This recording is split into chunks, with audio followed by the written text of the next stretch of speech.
안녕하세요. 엘렉트로캠입니다. 오늘은 테슬라의 기가팩토리 상하이 기가팩토리에서 이제 끊임없이 확장을 하고 있죠. 메가팩 에너지 저장 장치에 대한 이미 테슬라가 공식적으로 이제 트위터에도 얘기하고, 여기 보면은 마스터 플랜 3, 그래서 오늘 마스터 플랜 3와 관련돼서 이제 중국 공장 확장에 대해서 한번 이야기를 해볼까 합니다. 이미 제가 2년 전에 이 이야기를 했었고, 이걸 할 때 지금 미중 갈등에 의해서 저러다 테슬라 골로 간다, 엄청나게 저한테 비판적 댓글을 달아주셨는데, 제가 2년 전에 이 얘기를 했습니다. 이 기가 상하이 만들 때. 그리고 작년에도 제가 한번 얘기를 했었죠. 그때마다 사람들이 미중 갈등에 테슬라 자칫 잘못하다간, 그쵸, 외교적으로 보면 좀 작두 타는 면도 있죠. 그런 얘기를 할 때마다 비판적 얘기를 많이 들었는데, 결과론적으로 어떻습니까? 지금까지 잘 가고 있죠. 제 예상은 앞으로도 잘 갈 거라는 겁니다. 물론 평생 천년만년 잘 가는 거 아닙니다. 항상 기간이 있죠. 근데 2, 3년 동안 별 탈은 없을 것으로 보여집니다. 원래 제가 하도 그놈의 내연기관차들이 얘기하는 2025년인데 2025년까지 기존의 자동차 회사들이 글쎄요, 제대로 된 전기차를 내놓지 않기 때문에 2027년까지는 별 탈 없이 가지 않을까 생각이 됩니다. 그리고 이게 큰 문제가 안 된다라는 점. 이것을 흡사 이제 반도체와 배터리를 자꾸 섞어서 이야기하시는 분이 있는데, 반도체와 배터리는 제가 다르다고 얘기를 했죠. 그리고 난이도도 반도체가 훨씬 어렵습니다. 배터리랑은 차원이 다릅니다. 그래서 이거를 자꾸 섞어서 잘못 얘기하시는 분이 있어서 제 의견을 좀 더 심도 있게, 이미 저는 중국에서 테슬라가 하는 게 별 무리가 없고, 전에도 이런 뉘앙스로 굉장히 많은 이야기를 했습니다. 예를 들면 애플이 있겠죠. 애플 중국에서 엄청나게 폰 잘 만들죠. 미중 갈등 속에서도 잘 만들고 잘만 팝니다. 이미 선례가 있고, 오바마 정부 때부터 애플한테 오바마 대통령이 그거 미국에서 좀 만들면 안 되겠니? 그런 무언의 압박을 엄청 오지게 했었습니다. 근데 아랑곳하지 않고 오히려 더 확장했죠. 물론 지금은 탈중국을 하는 것 같이 보이지만 사실은 중국의 경제와도 밀접하게 연관이 있고, 인도라는 시장이 뜨기 때문에 애플이 슬슬슬슬 이렇게 가는 거지, 전 그게 더 크다고 보지. 기업은 돈에 의해서 움직이지, 이런 큰 기업들이 정치적인 물론 영향도 받지만 그런 부분이 더 크다고 생각을 합니다. 그래서 앞으로 테슬라가 이렇게 하는 것에 대해서 왜 별탈이 없는지, 그리고 반도체와는 왜 다른지에 대해서도 더 깊게 얘기할까 합니다. 물론 미국 내에서 우려되는 기사도 나옵니다. 아니, 테슬라가 저렇게 중국에서 확장하는 것에 대해서 미국 의회에서도 걱정과 근심의 눈초리가 당연히 없는 게 아닙니다. 당연히 이런 눈치가 있기 때문에 잘못될 확률도 물론 있죠. 어떻게 앞날을 100% 예측하겠습니까? 그럼 떼돈을 벌지. 그렇지만 높은 확률로 제가 왜 별 탈이 없는지에 대해서 이야기를 해볼까 합니다. 라이언 권님, 감사합니다. 이제 좀 그것에 대해서 보충 설명을 좀 이야기해보면은, 중국이 대부분의 배터리를, 서플라이 체인을 다 갖고 있죠. 물론 미국은 그거를 이제 떨어뜨리려고 합니다. 이제 중국으로부터 독립을 원하죠. 근데 현실적으로 그게 쉽지 않다라는 점을 제가 누누이 얘기를 했고, 포드나, 그쵸, 포드는 라이센싱 받아서 한다라든지, 지금 테슬라도 일부 모델은 테슬라뿐만 아니라 다른 전기차 만드는 기존 내연기관 회사들도 한국에서 셀을 받든 뭘 하든 중국의 원자재라든지 중국에서 제조돼서 팩이 오든지 다 부분적으로 중국과 연관이 있어서 보조금을 풀로 못 받죠. 그 현실성을 잘 압니다. 이 마지막에 제가 배치한, 이게 블룸버그에서 나온 기사긴 한데 이게 결론일 수 있는데요. 미국은 현재 어떤 스탠스를 취하고 있냐면은 반도체랑 배터리를 다르게 봅니다. 궁극적으로는 둘 다 중국으로부터 독립을 원하죠. 중국을 경제하길 원하고, 서플라이 체인 다 끊고 중국으로부터 완전히 나오는 걸 원하지만, 배터리가 안타깝게 1순위가 아니고 그것은 현실적인 고민이 다 반영이 되어 있습니다. 지금 미국의 가장 첫 번째로 중국을 견제하는 거는 어드밴스드 세마이컨덕터, 그쵸, 7나노라든지 그게 이제 14나노까지 확장됐죠. 그리고 퀀텀 컴퓨터, 바이오 엔지니어링 이런 군사적인 안보에 걸려 있는 게 1순위입니다. 배터리도 궁극적으로 하고 싶죠. 근데 현실적으로 제재가 안 됩니다. 왜냐하면 중국이 다 하고 있기 때문에, 다 하는 정도가 아니라 너무 많이 하고 있습니다. 그래서 제재를 하려고 해도 할 수가 없습니다. 반도체는 되죠. 왜냐하면 첨단 장비를 다 미국계 회사들이 다 하고 있기 때문에, 미국과 연관된 회사들이 하고 있고 만드는 회사들이 별로 없습니다. 그 회사들만 제재를 가하면은 중국이 어떻게 할 수가 없습니다.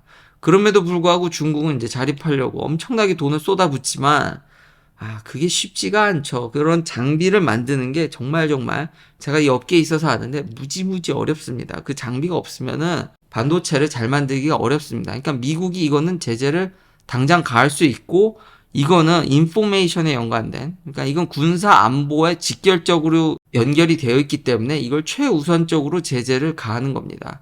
배터리는 우리가 친환경을 가는 건데 그건 지구 전체가 다 아픈 거지, 우리 인류를 위해서 하는 거지, 이 어떤 군사 안보와 영향력이 아무래도 저런 퀀텀 컴퓨터 아니면 어드밴스 세마이컨덕터하고는 좀 거리감이 있죠. 우리에게는 훌륭한, 지구 언제 아파서 쓰러질지는 모르겠지만 우리에겐 훌륭한 내연기관이라는 훌륭한 대체제가 있습니다. 일단 돌아다니는데 문제가 없지 않습니까? 근데 저런 인포메이션 테크놀로지는 군사 안보에 직결탄을 줍니다. 그래서 우선순위가 다릅니다. 그러니 기업 입장에서는 싸게 생산하는 중국의 배터리를 참 포기하기가, 그것뿐만 아니라 모든 서플라이 체인이 다 중국에 연관이 있기 때문에 이걸 놓치기가 무지무지 어렵습니다. 물론 거기다가 미국이 더 강력한, 정말 중국같이 전체주의 국가라서 중국같이 뭐 이렇게 플레이를 할 수 있으면 좋겠는데, 여기는 자유주의죠. 그리고 자본주의죠. 실제로 미국 정부는 배터리 수입을 막지 않습니다. 대신 수입하게 되면은 보조금이 덜 가죠. 그러니까 중국세를 받아다가 미국에서 팩을 제조하면은 보조금이 반토막 날 뿐이지 전혀 안 주거나 그러지 않습니다. 지금도 많은 물건들이 중국으로부터 수입이 됩니다.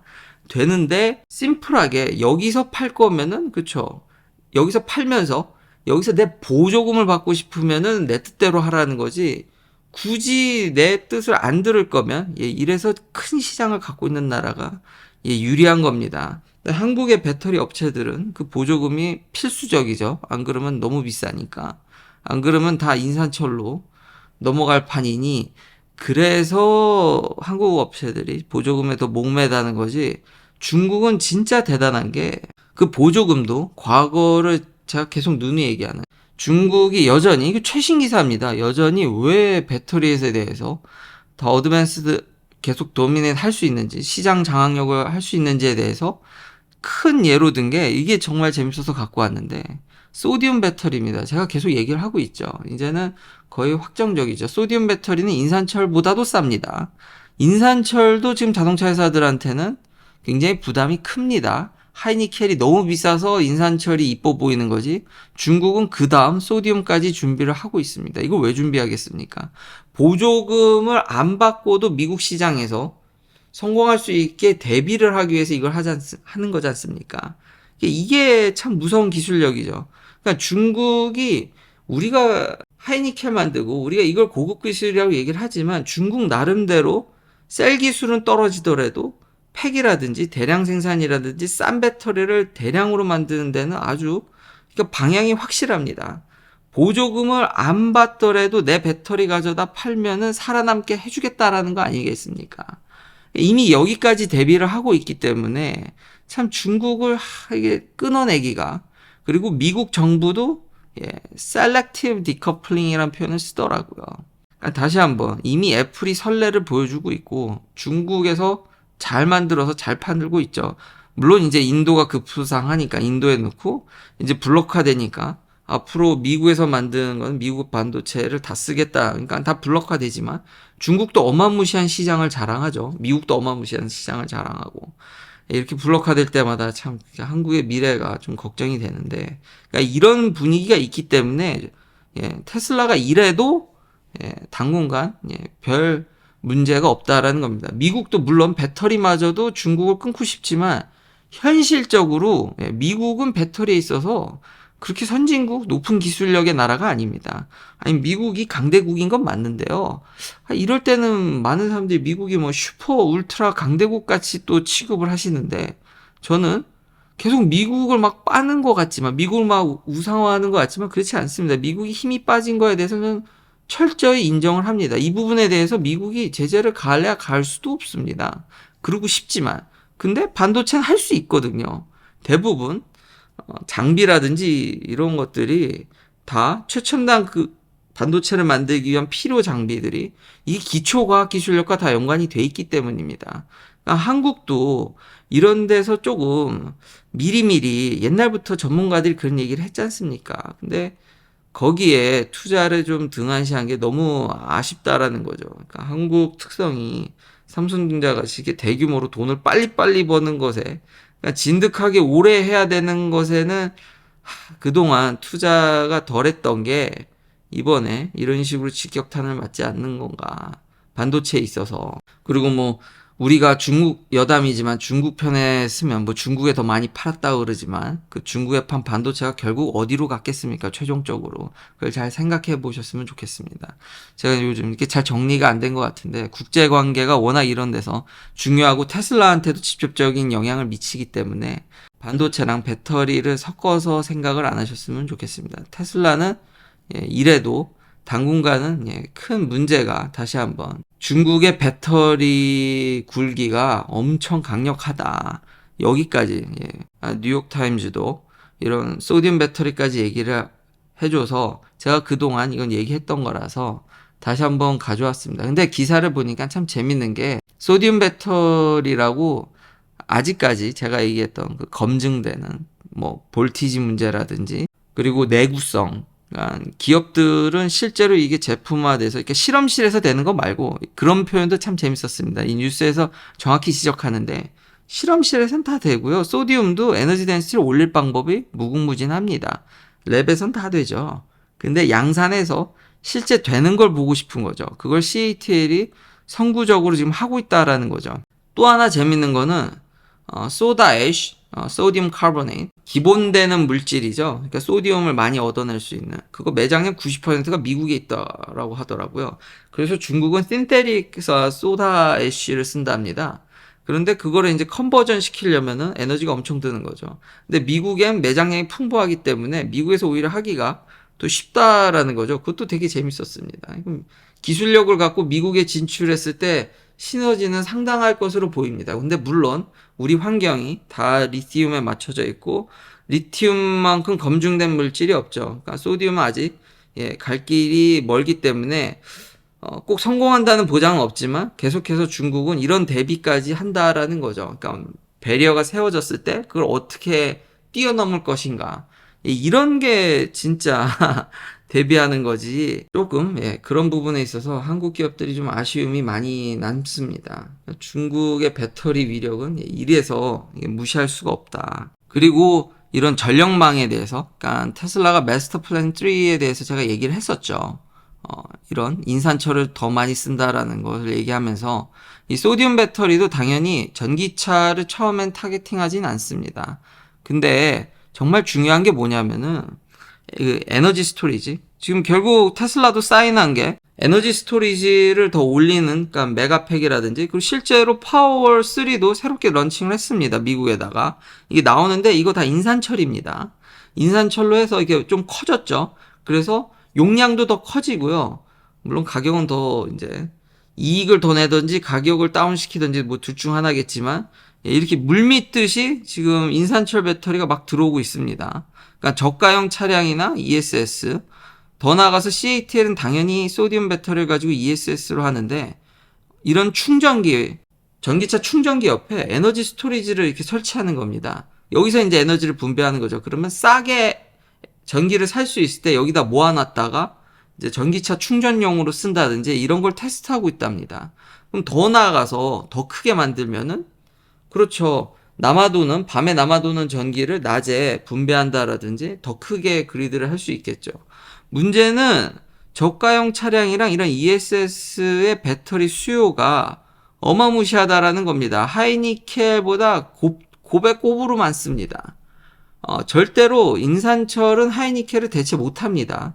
제가 누누이 얘기하는 거지만 인산철이 전 다 쓸어버린다는 얘기 절대 한 적이 없습니다. 케미스트리 자체가 인산철이 하이니켈을 능가할 수가 없습니다. 뭔 짓을 해도 아무리 잘 만들어도 인산철이 하이니켈을 능가할 수는 없는데, 테슬라의 마스터 플랜 3를 보면은 에너지 저장이라든지 여기 보면 240 테라와트를 스토리지 한다고 그러죠. 물론 마스터 플랜 3를 보면은 에너지를 저장하는데 수소도 나오고요. 다른 에너지 저장 장치들이 있습니다. 근데 배터리만큼, 제가 알아본 바는 배터리만큼 쉽게 쓰거나 인스톨레이션이 쉬운 게 없습니다. 아직까지. 거기다 소디움 배터리는 기존에 우리가 배터리 설비를 그대로 쓸 수 있기 때문에 이게 확장력이 장난이 아니죠. 그런 것까지 합치면은 경제적으로는 이게 그러니까 돈으로는 쓸어버릴 수 있다라는 거죠. 에너지 스토리지의 수요도 어마무시하고 저가형 차량들이 테슬라 마스터 플랜 3에도 나오지만 얘네가 지금 시뮬레이션 하는 게 하이니켈 대비해서 몇 배로 많습니다. 거기다 에너지 스토리지까지 더해지면 하이니켈이 과연 에너지 스토리지나 대체할 수, 거길 들어갈 수 있을까요? 지금 가격이 싸지면야 들어갈 수 있죠, 당연히. 싸지거나 가격 대비 에너지 덴시티가 어마무시하게 간다라 그러면 무조건 쓰겠죠. 안전성도 물론 답보가 되면. 근데 현재 그렇지 않지 않습니까? 그러면은 이게 결국은 참 안타깝지만 대세가 되지 않을까. 그리고 다시 한번 국가 안보적으로도 지금 배터리를 공급하는 장비 업체들은 중국산도 이제는 꽤 수준이 많이 올라왔고 정말 많습니다. 배터리는 진입 장벽이 낮고요. 장비 가격도 쌉니다. 그리고 만드는 플레이어도 많고요. 심지어 한국 배터리 회사들도 중국제 장비를 이제 슬슬 도입하는 걸로 알고 있습니다. 근데 반도체는 그렇지 않죠. 그런 환경이 있다라는 점을 반도체랑 배터리는 다릅니다. 그리고 미국은 그렇게 막 치사하게 무조건 막아 이게 아니기 때문에 중국산 셀을 써서 해도 됩니다. 근데 보조금이 반토막 날 뿐이죠. 그 덜 받는 보조금은 이런 무시무시한 중국 회사들이 가격적으로 충분히 맞춰준다 그러면은 막기가 정말 쉽지 않다라는 생각이 듭니다. 그러니까 이런 배경을 구독자님들에게 알려드리고 싶었습니다. 그래서 당분간은 테슬라가 이렇게 해도 배터리와 이런 제조 강점이 있는 중국을 손절하기가 쉽지 않고, 중국의 거대한 시장도 있기 때문에, 물론 미국 정부는 옛날부터 중국을 견제하고 싶었지만 그 현실적으로 현실과 정부가 원하는 것과는 괴리가 있는 거죠. 그리고 미국은 그 정도로 여전히 전 세계 1등 강대국이 맞지만 그 정도로 막 다 할 정도로 울트라 막 그런 강국은 이제 아닙니다. 특히 배터리에 있어서는 중국의 위력이 이래서 엄청나다. 잘 정리가 됐는지 잘 모르겠으나 구독자님께서 워낙 다들 저와 오래 함께 하시면서 제가 이상하게 정리가 잘 안 돼도 너무 잘 알아들여 주시는 분들이 너무 많으셔서 잘 전달이 됐으리라고 믿습니다. 긴 영상 시청해 주셔서 감사합니다. 다음도 테슬라 관련 이야기들로 찾아뵙겠습니다.